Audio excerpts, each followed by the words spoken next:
සුබ දවසක් ඔයාලා ඔක්කොටම. මම අද පුංචි දෙයක් පෙන්වන්න ඔයාලට මේ වීඩියෝ එක ගත්තේ. ඉතින් බලන්නකෝ මේ බොන්සායි කරනකොට අපි මම කරපු දෙයක් කාට හරි කෙනෙක්ට වැදගත් වෙයි. බලන්න දෙයක් තියෙනවා නම් ගන්න. මේ මම පුහුණු කරන සියඹල ගහ. බලන්න ඔයගේ පැත්තේ දැන් මේක අවුරුදු දැන් 4ක් විතර මම පුහුණු කරන ගහක්. තාම වැඩ අවසන් කරලා නැහැ. පොත් එකට මාරු කරලා නැහැ. මම ඔයාලට පෙන්වන්න හැදුවේ මෙන්න මේ දේ. මේ බලන්න බොන්සායි කරන ඔයාලට වැදගත් වෙයි ගොඩක්.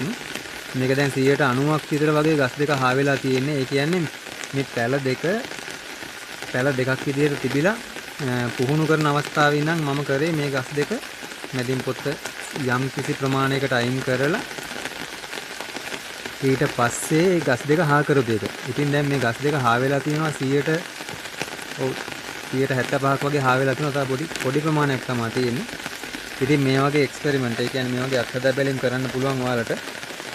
මම මේක පෙන්නන ඇත්තට මේක මේ වීඩියෝ කොටස දැන් මෙහෙම කරන කට්ටිය ගොඩක් ඉන්නවා. හැබැයි නොදන්න කෙනෙක්ට දන්න කෙනෙක්ට වගේම කරන්න කැමති කෙනෙකුට මේකෙන් පොඩි හරි අයිඩියා එකක් ගන්න පුළුවන් වෙයි කියලා මම හිතුවා. ඉතින් ඔයාලට සුබ දවසක්. ගන්න තියෙන දෙයක් පොඩි හරි කමක් නැහැ. මම මේ දාන වීඩියෝ එකෙන් තියනවා නම් ගන්න.